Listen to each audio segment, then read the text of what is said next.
बिस्मिल्लाहिर्रहमानिर्रहीम, अस्सलाम वालेकुम। The doctor show with doctor Mohammad Shahid के एक और प्रोग्राम के साथ खुश आमदीद। और आज 50वां प्रोग्राम है। पहले हमने ब्लड प्रेशर, शुगर, कोलेस्ट्रॉल, दिल के अमराज के बारे में बात की।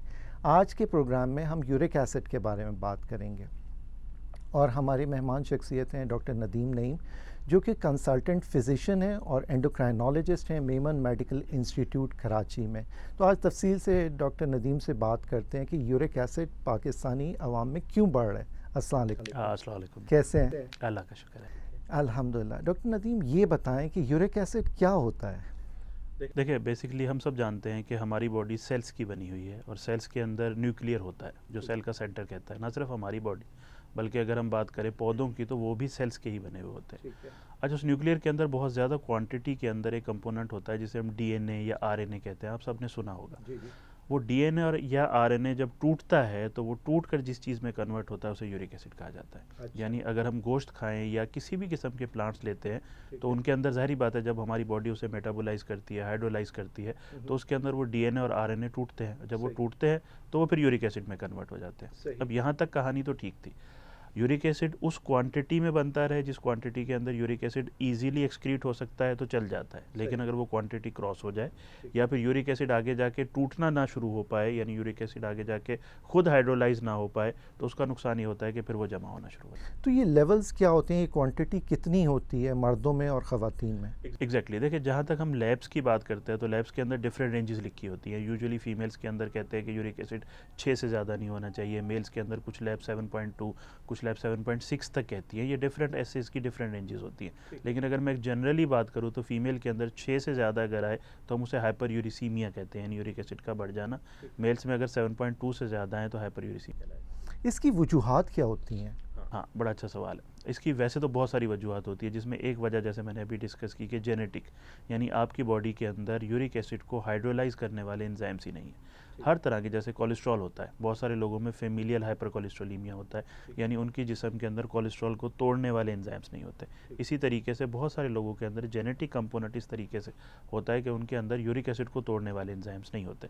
लेकिन most of the time uric acid के बढ़ने का रीज़न सेकेंडरी होता है या एनवायरमेंटल, जिसको हम कहते हैं। बहुत ज़्यादा क्वांटिटी के अंदर गोश्त ले लेना, बहुत ज़्यादा क्वांटिटी के अंदर ऐसी सब्जियां ले लेना जिनके अंदर यूरिक एसिड की क्वांटिटी ज़्यादा होती है, उससे यूरिक एसिड बढ़ने का खदशा होता है। तो ये ख़ानदानी आपने जो बताया है, तो ख़ानदान में ये चल रहा होता है तो एग्जैक्टली ख़ानदान के अंदर देखिए, जेनेटिक बीमारियां इस तरीके से वर्क नहीं करती हैं कि ज़रूरी नहीं है कि आपके पूरे ख़ानदान में आपकी मदर को भी वो बीमारी हो, फादर को भी वो बीमारी हो।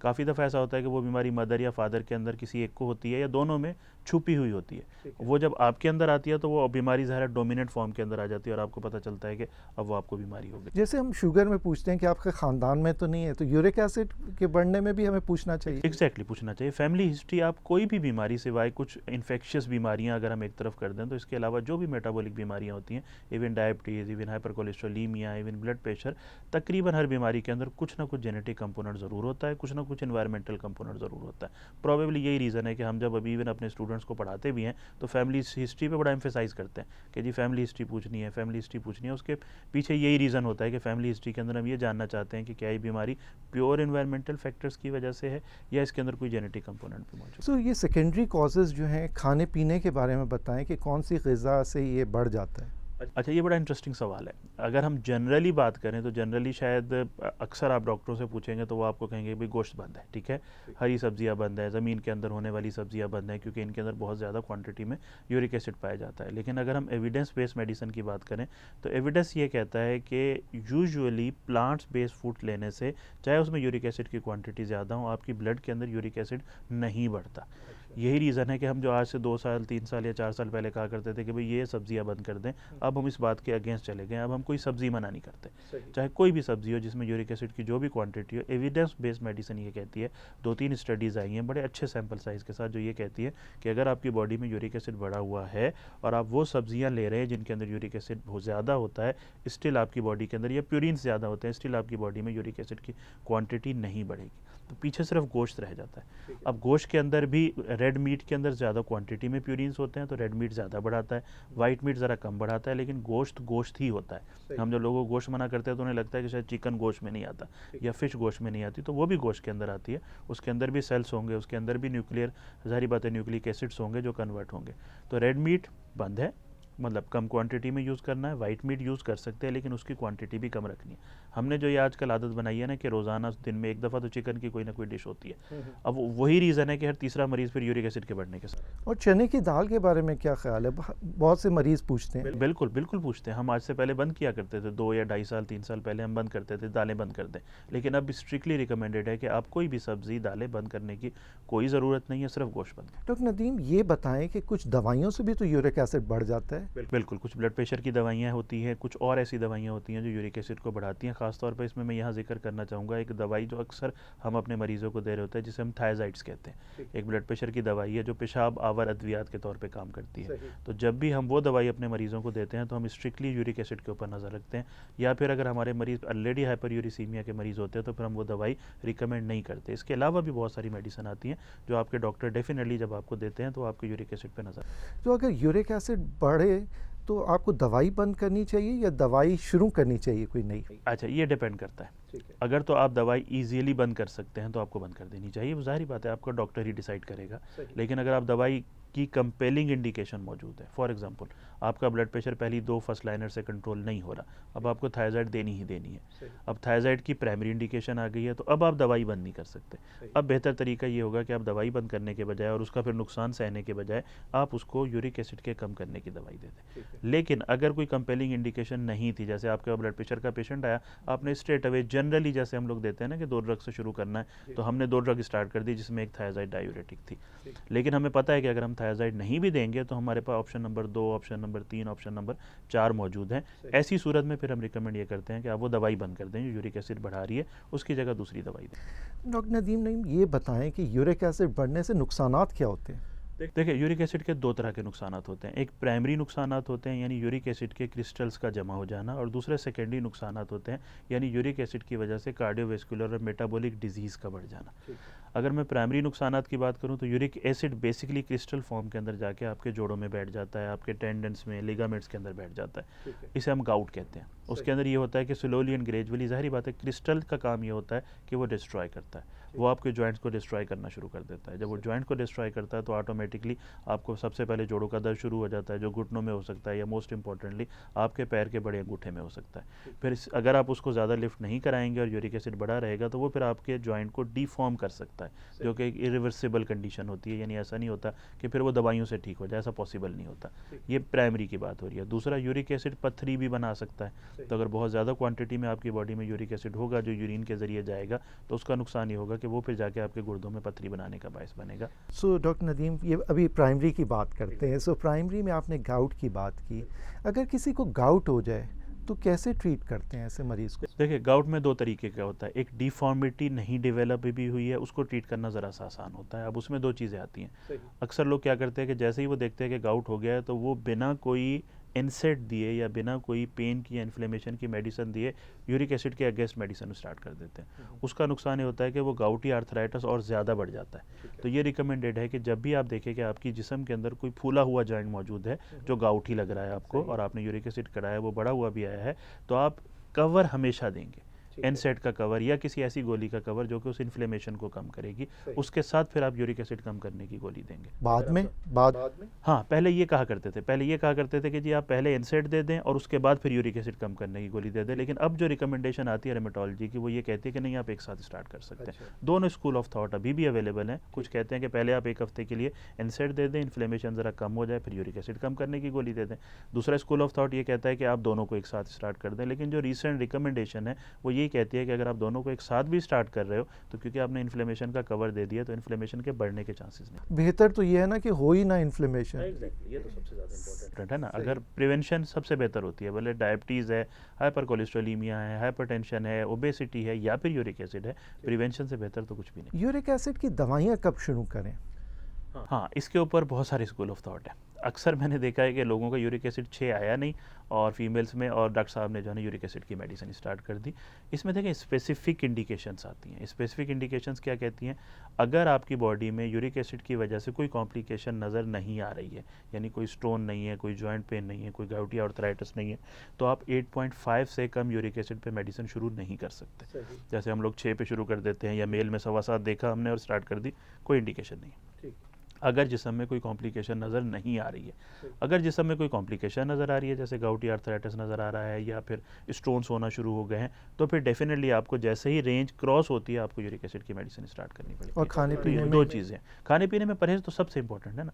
जैसे यूरिक एसिड आपके लेवल को बढ़ना शुरू हो जाए, बल्कि मैं तो रिकमेंड ये करता हूँ कि जब मैं यूरिक एसिड करवाता हूँ और वो अपर रेंज के आसपास आ रहा होता है, तो मैं स्ट्रेट अवे प्रिवेंशन के लिए डाइट थेरापी तो देना शुरू कर देता हूँ। And most of the time हमें मेडिसिन नहीं देनी पड़ती अगर हम पेशेंट को ठीक तरीके से काउंसल करें। अगर एक बार दवाई शुरू हो जाए तो क्या ये सारी उम्र की दवाई होती है?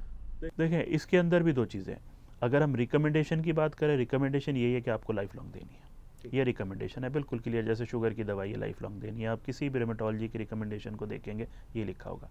पर्सनल एक्सपीरियंस की अगर बात कर रहे हैं, तो अगर आप पेशेंट को अच्छा काउंसल कर देते हैं, और उस वक्त क्योंकि यूरिक एसिड बहुत ज़्यादा बढ़ा हुआ होता है, पेशेंट को मेडिसिन दे के नीचे लेके आ जाते हैं, और फिर पेशेंट डाइट को अच्छा फॉलो करता रहता है, तो बहुत सारे ऐसे मरीज़ देखे हम लोगों ने जिनके अंदर आप बंद भी कर सकते हैं, कोई इशू नहीं होता। आप सिर्फ असेस करें, नज़र में रखें, ऐसा ना हो कि दोबारा बढ़ जाए। डॉक्टर नदीम, पुरानी दवाइयाँ भी थीं और अब कुछ नई दवाइयाँ भी आई हैं, तो आपके एक्सपीरियंस में दोनों में क्या डिफरेंस है? देखिए दो चीज़ें हैं इसमें। जो सबसे ज़्यादा फेमस दवाइयाँ हैं ना, उन्हें हम ज़ैंथीन ऑक्सीडेज इनहिबिटर्स कहते हैं। अच्छा, ये ज़ैंथीन ऑक्सीडेज इनहिबिटर में ही एक कुछ पुरानी दवाइयाँ थी और एक कुछ नई दवाइयाँ आई हैं। दोनों के जहाँ तक इफ़िकेसी की बात की जाए, तो जो नई दवाइयाँ हैं जिसे हम फेबुक्सोस्टेट कहते हैं, उनका रिजल्ट थोड़ा सा पुरानी दवाइयों से बेहतर है। ठीक है, जैसे एलोप्यूरिनोल कहते थे हम लोग। अच्छा, सवाल इसमें फिर एक और चीज़ आ जाती है। अगर आपके पेशेंट को ऑलरेडी कार्डियोवैस्कुलर डिजीज़ हो चुकी है, एक होता है कि एक सवाल अक्सर हम लोगों से पूछते हैं ना, आजकल गूगल का दौर है, पेशेंट आया गूगल से सर्च करके आया, आपने जैसे उसको फेबुक्सोस्टेट लिखी है, वो फ़ौरन ही उसने गूगल से सर्च किया होता है, वो पूछता है डॉक्टर साहब ये तो दिल का दौरा करवाती है। तो इसका जवाब है कि नहीं करवाती। इसका प्राइमरीली कोई रोल नहीं है दिल का दौरा करवाने में। ये गलत कॉन्सेप्ट है जो बहुत सारे डॉक्टर साहिबान में मौजूद है। लेकिन अगर किसी पेशेंट को ऑलरेडी कार्डियोवैस्कुलर डिजीज़ हो चुकी है, तो उसमें रिकमेंडेशन ये आती है कि फिर आप फेबुक्सोस्टेट को फर्स्ट लाइनर ना रखें। दे सकते हैं आप, लेकिन सेकंड लाइन के तौर पे दे सकते हैं। एलोप्यूरिनोल आपकी फर्स्ट लाइन हो जाती है। लेकिन अगर किसी पेशेंट को हाई रिस्क नहीं है, पेशेंट को ऑलरेडी कार्डियोवैस्कुलर डिजीज़ नहीं हुई है, तो फिर फेबुक्सोस्टेट को हम लोग फर्स्ट लाइनर रखते हैं और एलोप्यूरिनोल को because of efficacy second line में रखते हैं। हमारी बात वहाँ कट गई थी कि आपने बताया कि जोड़ों में मसला हो सकता है और कार्डियोवैस्कुलर मेटाबॉलिक डिजीज़, उसके बारे में बताएं ज़रा। देखिए डायरेक्ट ताल्लुक, अगर मैं डायरेक्ट ताल्लुक की बात करता हूँ तो शायद यूरिक एसिड का डायरेक्ट कोई रिलेशन कार्डियोवैस्कुलर डिजीज़ से नहीं है। लेकिन अगर हम इनडायरेक्टली देखते हैं तो बहुत सारी स्टडीज़ ये बात प्रूव करती हैं कि कार्डियोवैस्कुलर डिजीज़ हो, पेरिफेरल वैस्कुलर डिजीज़ हो, स्ट्रोक हो, यानी ASCVD की अम्ब्रेला टर्म के नीचे हम जो भी चीज़ें डालते हैं, यूरिक एसिड का बढ़ना इन चीज़ों के रिस्क को बढ़ाता है।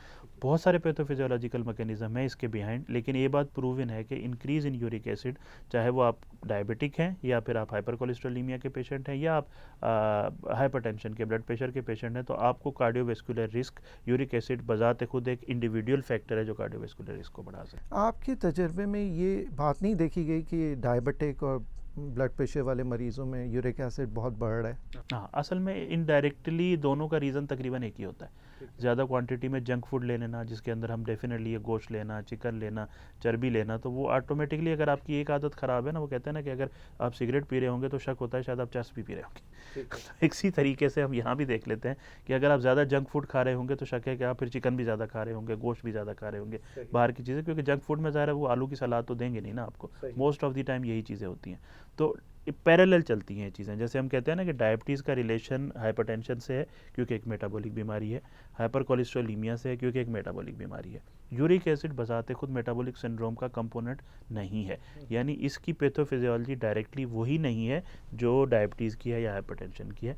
लेकिन स्टिल डायबिटीज़ और हाइपरटेंशन के पेशेंट के अंदर हाइपर यूरिसीमिया मिलने के चांसेस बहुत ज़्यादा होते हैं। रीज़न ये होता है कि पैरेलल हम वो बुरी चीज़ें भी खा रहे होते हैं जो यूरिक एसिड को बढ़ा रही होती है, और पैरेलल हम यहाँ डायबिटीज़ का शिकार भी होते हैं। अगर किसी को गाउटी आर्थराइटिस हो जाए, पाँव में सूजन हो जाए, किसी जॉइंट में सूजन हो जाए, तो फिर सारी उम्र क्या परहेज करनी चाहिए? देखें, दो बातें हैं। गाउटी आर्थराइटिस अगर किसी को प्योरली गाउटी आर्थराइटिस डेवलप हो जाता है और वो प्रूविन भी है, तो सबसे पहले तो ये जो बात आपने सवाल पहले पूछा था ना कि क्या दवाइयाँ बंद हो जाती हैं, तो इसका जवाब है कि अगर गाउटी आर्थराइटिस किसी पेशेंट को एक दफ़ा हो चुका है तो फिर हम मेडिसिन कभी बंद नहीं करते। उस पेशेंट को स्ट्रिक्टली हम बैन कर देते हैं कि आपकी मेडिसिन लो डोज में लाइफ लॉन्ग चलती रहेगी। तो एक तो ये परहेज़ होता है। दूसरा, अगेन वही आ जाते हैं हम दोबारा घूम फिर के कि वो दालें और वो जो हम बंद किया करते थे हरी सब्जियां, तो वो अब हम बंद नहीं करते हैं, लेकिन हम गोश्त की क्वांटिटी को जितना मिनिमल कर सकते हैं हम पेशेंट को कहते हैं कि वो उतना मिनिमल करते हैं। लेकिन मरीज़ कभी कभी आते हैं, कहते हैं अब तो नॉर्मल हो गया है, हमने बंद कर दी है दवाई। ऐसे मरीज़ों को आपको क्या पैगाम है? देखिए, अगर ये बेसिकली एक ऐसी बीमारी है जो आपके जोड़ों को परमानेंटली डिफॉर्म कर सकती है। अब परमानेंटली डिफॉर्म का मतलब होता है कि जैसे रेमेटोइड आर्थराइटिस है, गठिया की बीमारी है, आपके हाथ टेढ़े होना शुरू हो जाते हैं। एग्जैक्टली ये बीमारी भी ऐसी है। अगर किसी को गाउटी आर्थराइटिस एक दफ़ा डेवलप हो गया है, रिवर्स हो जाएगा, 2 दफ़ा डेवलप हो गया, रिवर्स हो जाएगा, लेकिन जब वो आपको डिफॉर्मिटीज़ बनाना शुरू कर देगा, फिर आप जो भी कर लें, आप गाउट को ठीक कर दें, आप यूरिक एसिड को ठीक कर दें, आप इन्फ्लेमेशन को ठीक कर दें, लेकिन डिफॉर्मिटी एक दफ़ा बन जाए तो फिर वो ठीक नहीं होती है। तो मैं रिकमेंडेशन यही करता हूँ कि इसके साथ खेला ना करें। जैसे मैं शुगर के लिए अपने हर तीसरे मरीज़ को ये कहता हूँ, भाई शुगर बड़ी बुरी बीमारी है, इसके साथ खेले मत, ये आपको बहुत नुकसान पहुंचा सकती है। एग्जैक्टली इसी तरीके से गाउट या हाइपरयूरिसीमिया या यूरिक एसिड का बढ़ना भी एक बहुत बुरी बीमारी है। कंट्रोल करना बहुत आसान है, सिर्फ एक गोली से कंट्रोल हो जाता है। बहुत आसानी से आप उसको रेंज में रख सकते हैं, आपको थोड़ा बहुत परहेज़ करना पड़ता है। हम ये नहीं कहते हैं कि आप गोश्त बिल्कुल ही बंद कर दें। गोश्त कम करने का मकसद होता है कि लिमिटेड क्वांटिटी के अंदर लें, लेकिन अगर ये इसने नुकसान दे दिया तो फिर वो चीज़ रिवर्सेबल नहीं है। बहुत से मरीजों को इसके बारे में इल्म नहीं है, तो ऐसे मरीजों को आप क्या पैगाम देंगे? मेरा पैगाम सब स्पेशली पाकिस्तान के मरीज़ों के लिए यही है कि पाकिस्तान इस वक्त शुगर में प्रेवलेंस में पहले नंबर पे है, बहुत तेज़ी से हाइपरटेंशन ब्लड प्रेशर की प्रेवलेंस में पहले नंबर की तरफ जा रहा है। यूरिक एसिड हमारी बॉडी के अंदर सबसे ज़्यादा होता चला जा रहा है। विटामिन डी डिफिशिएंसी हमारी बॉडी में सबसे कम है। ये सारी चीज़ें जो हमें ना बड़ी तेज़ी से सब की सब बीमारियाँ हमें पहले नंबर पर लेके जाती जा रही है, उसका एक ही रीज़न है और वो हमारा लाइफस्टाइल है। अगर हम अपने लाइफस्टाइल को बेहतर कर ले, वो लाइफस्टाइल जो हमारे पास 80s या 90s में था, जिस लाइफस्टाइल को देख के हम दुनिया की हेल्दीएस्ट नेशंस में से हुआ करते थे, अगर हम वापस उसी लाइफस्टाइल पे चले जाएंगे तो मुझे उम्मीद है कि हम बहुत सारी ये जो ना थोक के हिसाब से गोलियां खाना शुरू कर देते हैं, हम 6-6 गोलियां, 8-8 गोलियां, 7-7 गोलियां, इससे भी बच सकते हैं और बीमारियों की कॉम्प्लिकेशन से भी बच सकते हैं। डॉक्टर नदीम, ये चहलकदमी से, वॉक से यूरिक एसिड कम नहीं हो सकता? बिल्कुल हो सकता है। अगर आप चहलकदमी कर रहे हैं तो इसमें भी 2 इंपॉर्टेंट बातें हैं, कैलोरीज लेना और फिर कैलोरीज को बर्न करना। जब आपकी बॉडी कैलोरीज को ज़्यादा क्वांटिटी में बर्न करना शुरू करती है तो ऑटोमेटिकली फिर बॉडी उन सब्सटेंसेस से कैलोरीज लेना शुरू कर देती है जिन सब्सटेंसेस से पहले नहीं ले रही होती, जिसमें समझ लें एक यूरिक एसिड भी है, जिसे हम इनडायरेक्टली कहते हैं। तो वॉक से तो अगर मुझसे कोई पूछे ना कि हर चीज़ का इलाज क्या है, तो वो मैं यही कहूँगा कि हर चीज़ का इलाज वॉक है। वॉक एक अकेली ऐसी चीज़ है जो आपको डायबिटीज़ से, जो हाइपरयूरिसीमिया से, जो ब्लड प्रेशर से, जो कोलेस्ट्रॉल से, जो बहुत सारी बीमारी से बचा सकती है। और कितनी वॉक? हाँ, ये इंपॉर्टेंट है। अगर हम रिकमेंडेशन की बात करते हैं तो हफ्ते में कम से कम 5 दिन आधे घंटे की ब्रिस्क वॉक होना ज़रूरी है। बढ़ा सकते हैं और अच्छी बात है, अगर आपकी उम्र 30 साल से कम है आप उसको बढ़ा के 1 घंटे तक लेके जा सकते हैं। 5 दिन में ये इंपॉर्टेंट है कि 2 दिन आप कंटिन्यूसली मिस नहीं कर सकते। जैसे हम 5 दिन लोगों को कहते हैं तो अक्सर लोग क्या करते हैं, सैटरडे संडे छुट्टी कर लेते हैं, तो ये रिकमेंडेशन नहीं होती। तो हम उस रिकमेंडेशन को थोड़ा ना हमारी अपनी एशियन पॉपुलेशन में मॉडिफाई ऐसे कर देते हैं कि रोज़ाना आधे घंटे की वॉक कर लिया करें। और अगर इससे बेहतर करना चाहते हैं तो कुछ ना कुछ रेजिस्टेंस ट्रेनिंग को भी ऐड कर दें। जैसे बेहतर है वॉक करना, उससे बेहतर है ब्रिस्क वॉक करना, उससे बेहतर है 1 घंटा ब्रिस्क वॉक करना, और उससे बेहतर है कि उसके अंदर रेजिस्टेंस ट्रेनिंग को ऐड करना। और मोटापे का इससे क्या ताल्लुक? मोटापे का डायरेक्ट ताल्लुक है। जितना ज़्यादा आपका वजन होगा ऑटोमेटिकली उतना ज़्यादा आपकी बॉडी में अपने प्यूरिन्स भी होंगे, तो अपने प्यूरिन्स टूटेंगे तो वो भी तो यूरिक एसिड में कन्वर्ट होंगे। तो कोशिश करें कि अपने वजन को भी कम करने की कोशिश करें ताकि कम से कम किसी एक बीमारी से तो बच सकें आप। सही। आखिर में नाजरीन के लिए कोई पैगाम?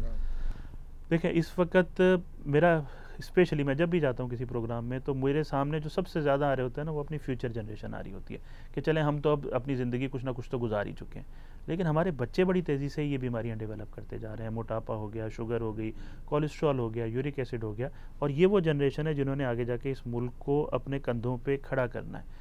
तो अगर हम इसी जनरेशन को नहीं बचा पाए तो हम कुछ भी नहीं कर पाएंगे। तो मैं स्पेशली पेरेंट्स के लिए मेरा पैगाम ये है कि अभी से अपने बच्चों की डाइट, अपने बच्चों की हैबिट्स, इस पे नज़र रखना शुरू करें और कोशिश करें। आपके लिए कोई इतना मुश्किल काम नहीं, कोई फारसी नहीं है, कोई रॉकेट साइंस नहीं है। आप देखें कि जब आपके पेरेंट्स थे आपके ज़माने में, वो आपके साथ क्या किया करते थे। खेलने कूदने के लिए आपको कहा करते थे, चलने फिरने के लिए, सब्जियां खाने के लिए कहा करते थे। अगर आप अपने बच्चों को भी इसी हैबिट की तरफ लेके जाएंगे तो होपफुली कॉम्प्लिकेशन से बच जाए। डॉक्टर नदीम नईम, बहुत बहुत शुक्रिया आपका इस प्रोग्राम में आने के लिए। नाजरीन, जैसे डॉक्टर नदीम नईम ने बताया कि अपना लाइफस्टाइल सिंपल रखें ताकि मोटापा ना हो, यूरिक एसिड ना बढ़े, ब्लड प्रेशर, कोलेस्ट्रॉल, शुगर को कंट्रोल में रखें और हो ही ना। नेक्स्ट प्रोग्राम तक के लिए अल्लाह हाफिज़।